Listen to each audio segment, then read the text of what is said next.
Radio Kantipur, radio राष्ट्रको। सत्तारूढ नेकपामा झण्डै 4 महिनादेखि उत्कर्षमा रहेको विवाद तत्कालका लागि सामियो। चैतमा एकता महाधिवेशन र मन्त्री परिषद पुनर्गठन गर्न कार्यदलको सुझाव। देशभरका 40 भन्दा बढी जिल्लामा निषेधाज्ञा कार्यान्वयन गराउन खटिएका प्रहरी नै कोरोना संक्रमणको उच्च जोखिममा औसतमा कम्तीमा 23 जनालाई संक्रमण। विभिन्न मुलुकमा कोरोनाका कारण समस्यामा परेका 78,000 श्रमिक स्वदेश फर्किने प्रतीक्षामा। दैनिक उडानको प्रबन्ध मिलाउन सरकारलाई दूतावासहरूको अनुरोध।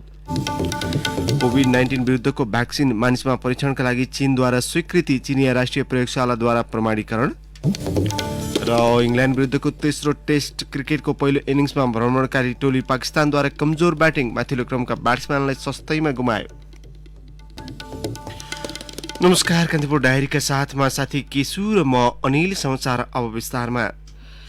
झण्डै 4 महिनादेखि उत्कर्षमा रहेको नेकपाको विवाद समाधानका लागि प्रधानमन्त्री र पार्टी अध्यक्ष दुवै पदमा केपी शर्मा ओलीलाई निरन्तरता दिने र अर्का अध्यक्ष पुष्पकमल दाहालको कार्यकारी भूमिका बढाउने सूत्र पहिचान भएको छ।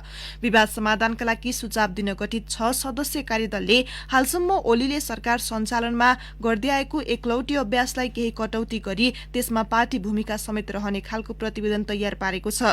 कार्यदलले अध्यक्ष द्वयलाई शनिबार बुझाएको प्रतिवेदन जस्ताको त्यस्तै पारित भए पार्टी र सरकारका काममा प्रधानमन्त्री ओलीले गर्दै आएको अभ्यास केही खुम्चिनेछ भने दाहालको भूमिका केही उक्सिनेछ।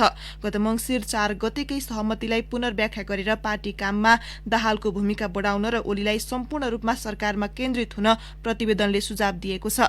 प्रतिवेदनमा कार्यविभाजन र कार्यअधिकार शीर्षकमा अध्यक्ष द्वयको कार्यक्षेत्रबारे व्याख्या गरिएको कार्यदलका सदस्य सुरेन्द्र पाण्डेले जानकारी दिनुभयो। कार्यदलले गत माघ 15 देखि 20 गतेसम्म बसेको केन्द्रीय कमिटिको निर्णयलाई सदर गर्दै पार्टी एकताको महाधिवेशन आउँदो चैत 25 देखि 30 गतेलाई प्रस्ताव गरेको छ। सो महाधिवेशन पार्टी एकीकरणका बेला भएको समझदारी अनुसार सहमतिको महाधिवेशन हुने प्रतिवेदनमा उल्लेख छ। यस्तै कार्यदलले सचिवालय सदस्य झलनाथ खनाल नेतृत्वको कार्यदलले तयार पारेको एमसीसी सम्झौता सम्बन्धी प्रतिवेदन अनुमोदन गरेको छ। कार्यदलले यही अवस्थामा एमसीसी सम्झौता कार्यान्वयन गर्न नसकिने र यसका केही बुँदा संशोधन गर्नुपर्ने सुझाव दिएको थियो। नेपाल भारत सीमामा देखिएका समस्या कूटनीतिक हिसाबले नै सल्टाउनुपर्ने सुझाव पनि कार्यदलले दिएको छ। यसका लागि सरकारले वार्ता र संवादको पहललाई जारी राख्नुपर्नेमा प्रतिवेदनले जोड दिएको छ। केन्द्र, प्रदेश र स्थानीय तीनवटै सरकारको गम्भीर समीक्षा गर्नुपर्ने र पार्टीले सरकारका काममा सघाउनुपर्ने सुझाव प्रतिवेदनमा छ। कार्यदलका एक सदस्यले भने तीनवटै सरकारमा हाम्रो वर्चस्व छ तर पर्फर्मेन्स भनेको जस्तो भएको छैन।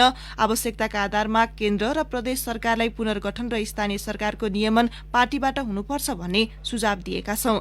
कार्यदलले पहिलो बुँदामा पार्टी एकताको महत्वबारे व्याख्या गरेको छ। त्यसमा आफूहरूले कस्तो पृष्ठभूमिमा पार्टी एकता गरेको र त्यसलाई बचाउन के गर्नुपर्छ भनेर सुझाव दिएको कार्यदलका सदस्यहरूले बताएका छन्। देशभर 40 भन्दा बढी जिल्लामा निषेधाज्ञा कार्यान्वयन गराउन खटिएका नेपाल प्रहरीमा पछिल्लो 18 दिनमा कोरोना संक्रमणको ग्राफ वात्तै बढेको छ।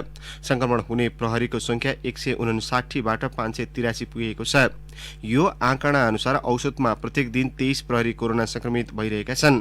तीव्र संक्रमणका बीच प्रहरीको ड्युटी समय पनि बढेको छ। प्रहरीमा कोरोना संक्रमण कसरी बढ्दैछ भन्ने बुझ्न झण्डै 1 महिनाको पछिल्लो तथ्याङ्क नै काफी छ। साउन 11 मा कोरोना संक्रमण भएर उपचार गराइरहेका प्रहरीको संख्या 24 मात्रै थियो। 8 दिनपछि अर्थात् साउन 19 मा यो संख्या बढेर 159 पुगेको छ भने त्यस यताको 18 दिनमा अर्थात् शुक्रबारसम्ममा उपचार संक्रमित प्रहरीको संख्या 583 पुगेको छ। प्रहरीभन्दा नागरिकसँग कम सम्पर्क रहने भएकाले होला सशस्त्र प्रहरीमा भने कोरोना संक्रमणको दर कम देखिएको छ। साउन 11 मा देशैभर 26 सशस्त्र प्रहरी कोरोना संक्रमण भएर उपचाररत थिए। भदौ 5 मा संक्रमितको संख्या 224 पुगेको छ। अर्थात् 26 दिनको अवधिमा औसतमा दिनहौ 7 जना भन्दा धेरैमा कोरोना संक्रमण देखिएको छ। देशव्यापी रूपमा कोरोना संक्रमण तीव्र बन्दै जाँदा प्रदेश 2 र 5 का प्रहरीमा संक्रमणको दर सबैभन्दा बढी देखिएको छ। साउन 19 मा प्रदेश 2 मा 12 जना मात्रै संक्रमित प्रहरी उपचाररत थिए भने प्रदेश 5 मा 4 जना 18 दिनपछि अर्थात् शुक्रबार उपचाररत संक्रमित प्रहरीको संख्या वात्तै बढेर 2 मा 128 जना र प्रदेश 5 मा 79 पुगेको छ।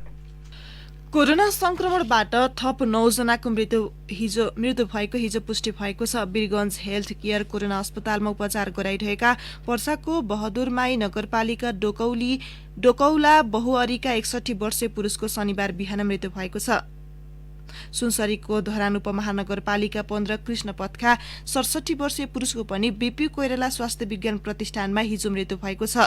चितवनको भरतपुर स्थित पुरानो मेडिकल कलेजमा बिहिबार राति मृत्यु भएका मकवानपुरको हेटौँडा उपमहानगर 4 का 56 वर्षीय पुरुषमा पनि कोरोना संक्रमण पुष्टि भएको छ। गत बुधबार बिहान क्वारेन्टाइनमै मृत्यु भएको सिराहाको मिर्सैया नगरपालिका 4 का 68 वर्षीय पुरुषमा पनि कोरोना संक्रमण पुष्टि भएको छ। यसैगरी शुक्रबार राति सर्लाहीको लालबन्दी नगरपालिका 7 मा मोमोस पसल सञ्चालन गर्दै आएकी करिब 33 वर्षीय महिलाको काठमाडौँको ओम अस्पतालमा मृत्यु भएको छ। यस्तै सुनसरीकी 6 वर्षीय बालिका सहित सिराहाका 68 वर्षीय पुरुष, मकवानपुरका 56 वर्षीय पुरुष र भक्तपुरका 73 वर्षीय वृद्धको पनि कोरोना संक्रमणबाट मृत्यु भएको स्वास्थ्य मन्त्रालयले जनाएको छ। देशभर 147 जना संक्रमित सघन उपचारमा छन्। 135 जना आइसियु र 12 जना भेन्टिलेटरमा रहेको मन्त्रालयले जनाएको छ। हिजो काठमाडौँ उपत्यकामा थप 216 जनामा संक्रमण देखिएको छ। काठमाडौँमा 160, भक्तपुरमा 50 र ललितपुरमा 6 जनामा कोरोना संक्रमण देखिएको हो। देशका 40 भन्दा बढी जिल्लामा भएको निषेधाज्ञाले कोरोना भाइरसको बढ्दो संक्रमण रोक्न सकारात्मक काम गरेको विज्ञहरूले बताएका छन्। काठमाडौँ उपत्यकामा भने निषेधाज्ञाको सकारात्मक प्रभाव आगामी साताबाट देखिनेछ। निषेधाज्ञाले सकारात्मक प्रभाव पारेको दावी गर्दै स्वास्थ्य मन्त्रालयका अधिकारीहरूले समेत राजधानीमा आउने साताबाट संक्रमितको संख्यामा कमी आउने बताएका छन्। स्वास्थ्य मन्त्रालयका सहप्रवक्ता डाक्टर समीर कुमार अधिकारीले भन्नुभयो, निषेधाज्ञा सुरु भएको एक सातापछि यसको सकारात्मक परिणाम देखिन सुरु हुन्छ। उपत्यकामा भने निषेधाज्ञाले संक्रमण विस्तारमा पारेको प्रभावबारे अबको 4-5 दिनपछि नै नतिजा देखिनेछ। उहाँका अनुसार निषेधाज्ञाका बेला संक्रमित व्यक्ति घरमै रहने भएकाले संक्रमण विस्तारको कडी तोड्न सहज हुन्छ। उपत्यकामा हिजो मात्रै देशभरिको दाँजोमा करिब 1/3 भन्दा बढी 216 जनामा संक्रमण पुष्टि भएको छ। देशभर हिजो 634 जना संक्रमित थपिए। निषेधाज्ञाले संक्रमण विस्तारमा कमी भएको आकलन सरकारको छ। एपिडेमियोलोजी तथा रोग नियन्त्रण महाशाखाका निर्देशक एवं भाइरोलोजिस्ट डाक्टर वासुदेव पाण्डेको तर्क पनि उस्तै छ। उहाँले भन्नुभयो, राजधानीमा अझै निषेधाज्ञा पछिको अवस्था स्पष्ट हुन सकेको छैन, तर उपत्यका बाहिर पहिलेदेखि नै निषेधाज्ञाले गर्दा संक्रमण विस्तारमा कमी हुने संकेत मिलेको छ। हाल काठमाडौँ उपत्यका लगायत जनघनत्व बढी भएका शहरहरूमा सर्वसाधारणको चहल पहल र भिडभाडले कोरोना संक्रमण विस्तारमा सहयोग पुगेको विज्ञहरूको भनाइ छ। उपत्यकामा करिब 4000 संक्रमित देखिए पनि वास्तविक संक्रमितको संख्या योभन्दा बढी हुन सक्ने सरकारी अनुमान छ। निषेधाज्ञाका कारण राजधानी बाहिर भने संक्रमित हुनेको संख्यामा कमी आएको छ। विज्ञहरूले निषेधाज्ञाको मौकामा संक्रमण रोकथाम र बिरामीको उपचारका लागि तयारीमा जुट्न समेत सरकारलाई सुझाएका छन्। एपिडेमियोलोजी तथा रोग नियन्त्रण महाशाखा EDCDका पूर्व निर्देशक डाक्टर बाबुराम मरासिनीले भन्नुभयो, कर्फ्यू, निषेधाज्ञा, लकडाउनले कोभिड-19 संक्रमणको अन्त्य हुनेवाला छैन। यसका लागि संक्रमितको निर्बाध ओहोरदोहोर रोकिनुपर्छ। संक्रमितको द्रुत गतिमा पहिचान गरी आइसोलेसनमा राखेर उपचार गरेमा मात्र संक्रमण विस्तारमा कमी आउँछ। उहाँले स्वास्थ्य सुरक्षा सतर्कता अपनाई सबैले सरकारले लागू गरेको स्वास्थ्य मापदण्ड पालना गरे मात्रै कोरोनासँग जुझ्न सहज हुने बताउनुभयो। उहाँले भन्नुभयो, हामीले हाम्रो असुरक्षित जीवनशैली र काम गर्ने पद्धतिमा परिवर्तन ल्याउन जरुरी छ। सरकार स्वास्थ्य मापदण्ड पालना नगर्नेमाथि कडा रूपमा प्रस्तुत हुनुपर्छ। स्वास्थ्य सुरक्षा सतर्कता नअपनाउनेलाई दण्ड सजाय बढाउनुपर्छ। निषेधाज्ञा संक्रमण विस्तार रोक्ने उपाय मात्र भएको उहाँको भनाइ छ। कान्तिपुर डायरीमा अब ब्रेकको पालो।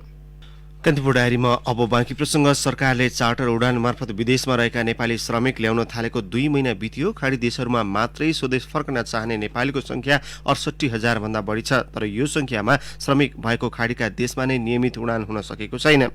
सरकारले गत जेठ 23 देखि वैदेशिक रोजगारीमा रहेका नेपालीलाई स्वदेश ल्याउन सुरु गरेको हो। भदौ 2 सम्म खाडी तथा मलेसियाबाट 44,423 जना आइसकेका छन्। ती देशमा 78,000 भन्दा बढी उडानको प्रतीक्षामा छन्। कोभिड-19 संक्रमणको फैलावटसँगै काम र कम्पनी बन्द भई रोजगारी गुमेका करार अवधि समाप्त भएका रोजगारदाताले एकतर्फी रूपमा निष्कासन गरेका वा करार भङ्ग गरेकाहरूले स्वदेश फिर्ता हुन दूतावासमा आवेदन दिइरहेकाले यो संख्या बढिरहेको छ। समस्यामा परेका नेपालीलाई उद्धार गर्न दैनिक उडानको प्रबन्ध मिलाउन दूतावासहरूले सरकारलाई अनुरोध गरेका छन्। सरकारले आउँदो 16 देखि दैनिक 500 जनाको आगमन हुने गरी नियमित अन्तर्राष्ट्रिय उडान खुला गर्ने निर्णय गरे पनि त्यसमा प्रमुख गन्तव्य मुलुक भने परेका छैनन्। संयुक्त अरब इमिरेट्स र मलेसिया मात्रै नियमित उडान हुने भएको छ। सरकारका प्रवक्ता युवराज खतिवडाका अनुसार पीसीआर परीक्षणको व्यवस्था सहज नभएकाले साउदी, कुवेत, कतार र अन्य मुलुकबाट नियमित उडानमा यात्रु आउन पाएका छैनन्। यस्ता मुलुकबाट नियमित उडान नभई सरकारको अनुमतिमा मात्रै चार्टर उडान हुने सरकारको भनाइ छ। यसैबीच प्रमुख प्रतिपक्षी कांग्रेसले खाडीमा महिनौंदेखि कामविहीन भई अलपत्र परेका श्रमिकलाई सरकारले उद्धारका नाममा व्यापार गर्न खोजेर झनै पीडित बनाएको आरोप लगाएको छ। कांग्रेसका प्रवक्ता विश्वप्रकाश शर्माले हिजो विज्ञप्ति मार्फत खाडीका श्रमिकलाई सरकारले वर्ग शत्रुका रूपमा व्यवहार गरेको उल्लेख गर्नुभयो। सर्वोच्च अदालतको आदेश उल्लङ्घन गर्दै श्रमिकलाई महँगो हवाई टिकटसँगै अन्य सबै खर्च बोकाउनु मानवीयता कि सर्वहारामाथिको अधिनायकवाद भन्ने प्रश्न गर्दै शर्माले विदेशमा अप्ठ्यारोमा परेका नेपालीलाई उद्धारका नाममा व्यापार गर्न खोजिएको आरोप लगाउनुभयो।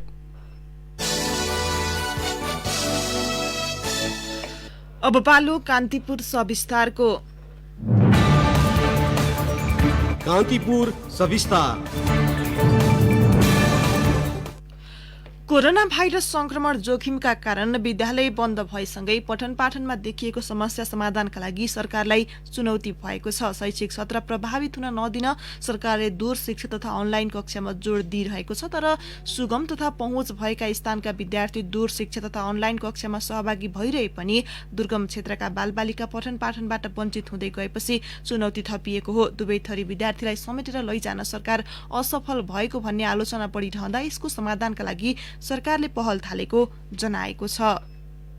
चैतमा एक्जाम दिएदेखि स्कुल जानै पाएँ होइन। स्कुल कहिले खुल्ने हो थाहा नै छैन। घरमा बस्दा बस्दै अब खेल्दा झ्याउ लागिसक्यो। रूपन्देहीको शान्ति नमुना विद्यालयका विद्यार्थी गोकुल टण्डन जस्तै मुलुकभरका विद्यार्थीले कक्षा कोठाको वातावरणमा पस्न नपाएको 5 महिना भयो। सुरुवाती चरणमा एकाधमा देखिएको संक्रमण हाल समुदाय स्तरमा फैलिएपछि विद्यालय पुनः सञ्चालन अन्योलमा परेको छ। सुगम तथा पहुँच भएका विद्यार्थी दूर शिक्षा कार्यक्रममा सहभागी भइरहेका छन्। तर दुर्गम क्षेत्रमा त्यसमा पनि सञ्चारका उपकरणमा पहुँच नभएका विद्यार्थीको शैक्षिक वर्ष नै खेर जाने निश्चित छ। सामान्य अवस्थाका बेलामा समेत शैक्षिक उपलब्धि निकै कम देखिएका कर्णाली तथा प्रदेश 2 का विद्यार्थी विशेष गरी बढी प्रभावित हुने मध्ये पर्छन्। त्यस क्षेत्रका बालबालिकाका लागि स्थानीय स्तरमा विशेष अभियान सञ्चालनको टटकारो देखिएको छ। शिक्षाविद Balchandra Luitel. Radio, television, FM कुनै पनि एक्सेस नभएको ठाउँमा गर्न सकिन्छ। हामीले ती साधनहरू दिन पर्यो। घर घरमा पुर्याइदिन सक्नु पर्यो। जहाँ छैन त्यो पत्ता लगाउनु पर्यो। त्यसको लागि पनि हामीलाई डेटा चाहियो। कोसँग चाहिँ एफएम छैन, कोसँग टेलिभिजन छैन, कोसँग इन्टरनेट छैन भन्ने डेटा चाहियो।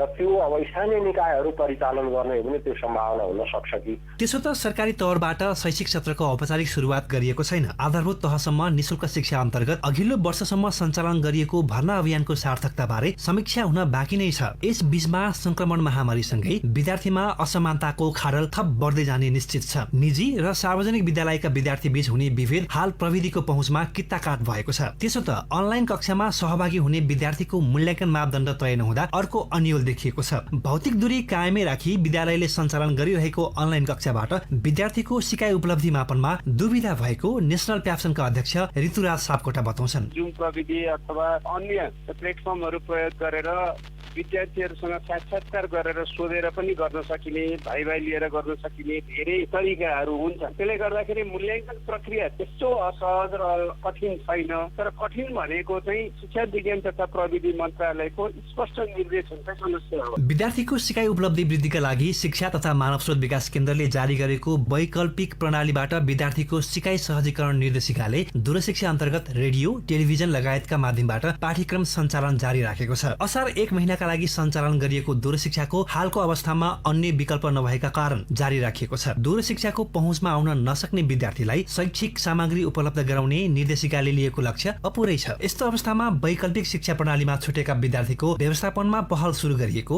शिक्षा तथा मानव स्रोत विकास केन्द्रका महानिर्देशक डाक्टर तुलसी प्रसाद थपलिया बताउँछन्। मानौ कुनै विद्यार्थीले कक्षा 6 मा सिक्नै पर्ने पाठ केही तत्त्वहरू छुटायो, त्यो सिक्न भ्याएन सकेन भने कक्षा 7 मा पनि हामी त्यसलाई निरन्तर गर्न सक्छौँ कि वास्तवमा अर्को वर्षमा पनि ती विकल्पहरू पनि छन्। तर त्यसको अर्थ के होइन भने अहिले चुप्प लागेर बसेर अर्को वर्ष पढौँला भन्ने होइन। अहिले परिस्थितिले जे गर्न हामीलाई अलाउ गर्छ, जुन सम्भव छ त्यो विकल्प प्रयोग गरेर सिकाइको कार्यक्रमहरू हामी जारी राख्छौँ। संक्रमणले भयावह रूप लिएको हालको अवस्थामा पहिलो प्राथमिकता विद्यार्थीको स्वास्थ्य सुरक्षा नै हो। यद्यपि मुलुकको भविष्यसँग जोडिएका उनीहरूको पठन पाठन जस्तो संवेदनशील विषयमा सरकार समेत अल्मलिनु चाहिँ विडम्बनायुक्त छ। यसै पनि विभेदमुक्त हुन नसकेको मुलुकको शिक्षा प्रणालीमा अहिलेको दूर र अनलाइन शिक्षाले पहुँच हुने र नहुने बीचको दूरी थप बढाएको छ। सँगै कोभिड-19 शिक्षा प्रणालीमा जोडिन नसकेका विद्यार्थीको व्यवस्थापन पाटो पनि पेचिलो बनेको छ। रेडियो कान्तिपुरका लागि रूपन्देहीबाट सहकर्मी सञ्जु पौडेलको सहयोगमा रमेश दुलाल। कान्तिपुर सविस्तार।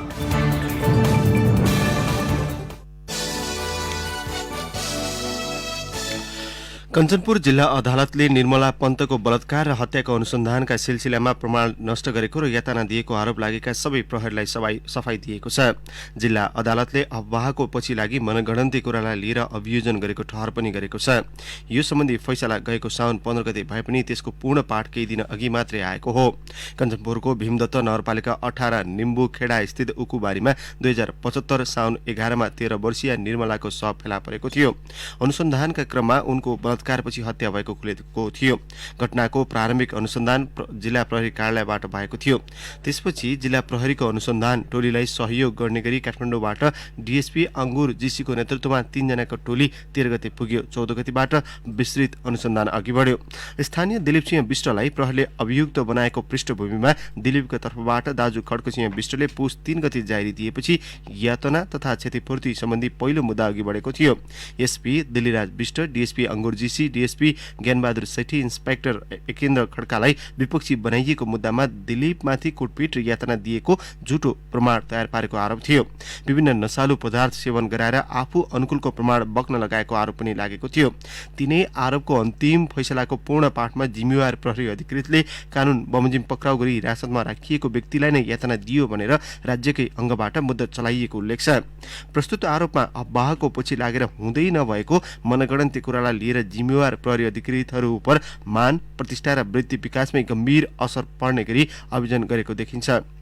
बलात्कार र हत्याको घटनामा संलग्न रहेको आशंकामा पक्राउ परेका दिलीप सिंहलाई ती प्रहरी अधिकारीहरूले यातना दिएको पुष्टि नहुने जिल्ला अदालतको ठहर छ। यसैबीच अदालतको फैसला आएसँगै अब प्रहरीले त्यसै बेलाकै मुख्य आरोपित बनाइएका विष्टमाथि तत्तिम्बा बयान गर्न सक्छ। अनुसन्धानका क्रममा प्रहरीले पक्राउ परेर पछि प्रमाण खुले पक्राउ गरी फेरि बयान लिने वा सरकारी वकिल कार्यालयमा दोहोर्याएर लिने बयान प्रक्रियालाई तत्तिम्बा भनिन्छ।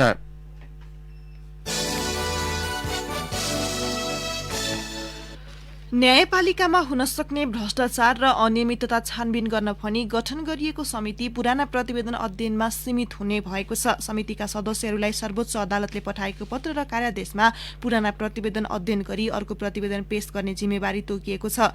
न्यायपालिकामा विकृति र विसङ्गति हुन सक्ने भन्दै प्रधान न्यायाधीशको एकल निर्णयबाट गत साउन 29 गते समिति गठन गरिएको थियो। सर्वोच्च अदालतका न्यायाधीश हरिकृष्ण कार्कीको संयोजकत्वमा गठित समितिमा न्याय परिषद, सरकारी वकिल, बार एसोसिएसन लगायतको प्रतिनिधित्व हुने भनी निर्णय भएको थियो। समितिलाई अनियमितता र भ्रष्टाचार हुन सक्ने क्रियाकलापको अध्ययन गरी रोकथामका उपायसहित प्रतिवेदन पेश गर्ने जिम्मेवारी दिइने भनिएको थियो। सर्वोच्च अदालतले समितिका एक सदस्यलाई पठाएको पत्रमा अनियमितता र भ्रष्टाचार हुन सक्ने क्रियाकलापको अध्ययन गर्ने कार्यक्षेत्र नै तोकिएको छैन। त्यसमा पुराना प्रतिवेदन मात्रै अध्ययन गर्ने कार्यादेश छ। एक सदस्यले कान्तिपुरलाई उपलब्ध गराएको पत्रमा भनिएको छ, पूर्व अध्ययन प्रतिवेदनका सुझावहरू समेतको अध्ययन गरी न्यायपालिकामा हुन सक्ने विकृति, विसङ्गति, अनियमितता वा भ्रष्टाचार एवं बिचौलियाबाट हुन सक्ने क्रियाकलापहरू रोक्न कानूनी संरचना लगायत उपयुक्त र प्रभावकारी उपायसहितको प्रतिवेदन पेश गर्ने। पत्रमा सुझाव कार्यान्वयनका लागि जिम्मेवारी सहितको कार्ययोजना प्रस्ताव गर्ने र समितिको अवधि 3 महिनाको हुने भनी उल्लेख गरिएको छ। कान्तिपुर डायरीमा पुनः ब्रेकको पालो। कान्तिपुर डायरीमा अब आर्थिक प्रसंग। निर्माण व्यवसायीले कोभिड-19 को कारण पर्याप्त नगद नहुँदा निर्माणका काम रोकिएको बताएका छन्।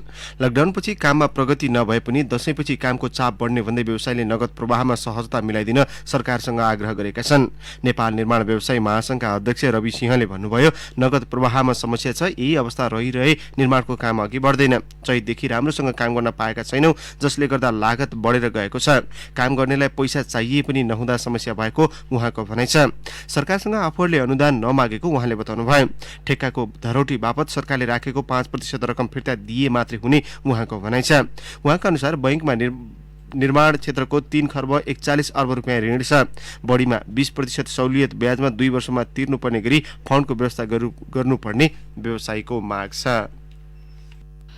कोभिड-19 को संक्रमण बढेसँगै व्यापारिक केन्द्र रूपन्देहीको बुटवलका मुख्य व्यापारिक केन्द्रमा व्यवसाय बन्द हुने क्रम बढेको छ। सरकारको पहिलो चरणको लकडाउनमै बन्द भएका पसल खुल्ने अवस्था नभएपछि कारोबार ठप्प भएको हो। दैनिक करोडौं कारोबार हुने यहाँका व्यापारिक केन्द्र र चोक चैतदेखि नै प्राय बन्द छन्। असार र साउनमा केही पसल खुले पनि पुनः बन्द भएपछि व्यापारीले धमाधम पसल बन्द गर्दै सटर र फ्ल्याट खाली गर्न थालेका हुन्।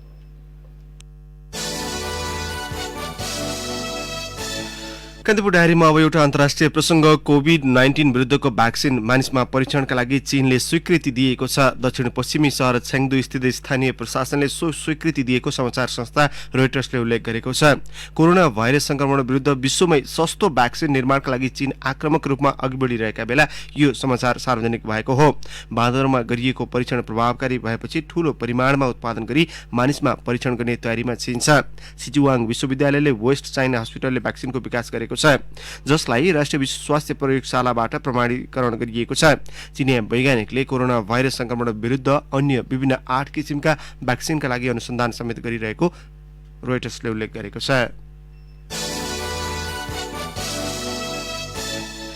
अब खेल प्रसंग। इंग्ल्याण्ड विरुद्धको तेस्रो टेस्ट क्रिकेटको पहिलो इनिङ्समा भ्रमणकारी टोली पाकिस्तानले कमजोर जवाफ फर्काएको छ। दोस्रो दिन 8 विकेट गुमाएर 583 रनको विशाल योगफलमा इंग्ल्याण्डले इनिङ्स समाप्तिको घोषणा गरेपछि पहिलो इनिङ्स थालेको पाकिस्तानले 24 रन जोड्न माथिल्लो क्रमका 3 ब्याट्सम्यान गुमाएको छ।